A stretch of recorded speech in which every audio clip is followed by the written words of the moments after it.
哇，这个联动设计是有点东西的呀。小伙伴们大家好，我是欧奇喵，欢迎来到魔魔与魔玩俱乐部。今天我们来玩由 AFox 联合比尔潘达出品的1:12成品计量复仇之冕。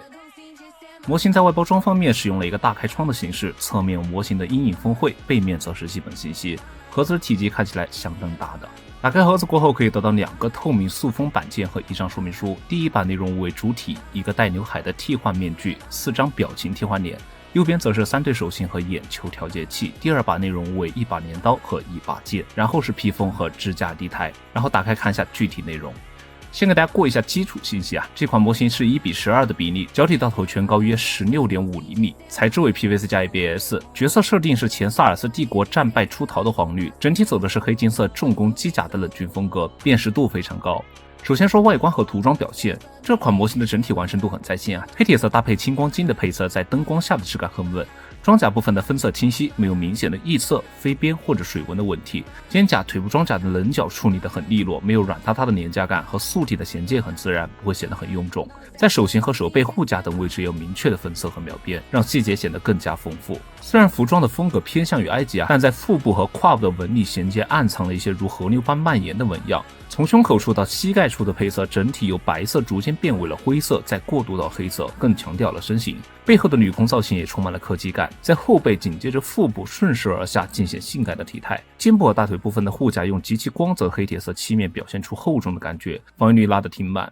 从背后的乌钢色加金色点缀，使得效果更上一层楼。大腿侧面、头发背后或是左手臂的纹身，不经意间的细节让观感显得不怎么单调。头雕是这款的一个亮点啊，自带的标准正常脸，还有预售特点里的4张替换脸，全部都做了可动眼的设计，用附带的眼球调节棒就能轻松的调整视线方向，同一个脸就能调出完全不同的情绪感。脸上的金色站纹和眼妆的分色都很细节，灰中带青色的动漫瞳孔看起来很冷峻，头发刘海的位置也做了阴影喷涂，让整体更加立体。不管是冷峻的正常脸、带感的坏笑脸，还是张力拉满的咆哮脸，都很贴合角色复仇黄旅的设定。然后再来看一下其他的配件，标准版的基础配置为人物本体、1张正常微笑脸、1对放松手和1把血长利剑，1款替换前发加面具，还有1根眼球调节棒。如果在今年7月1日前预定的话，还有很多预售特点。首先额外加了4张替换脸，分别是尴尬脸、坏笑脸、咆哮脸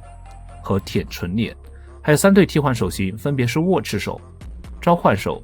握拳手和1个耀银斗篷，还有1把带有联动结构的噬魂之镰。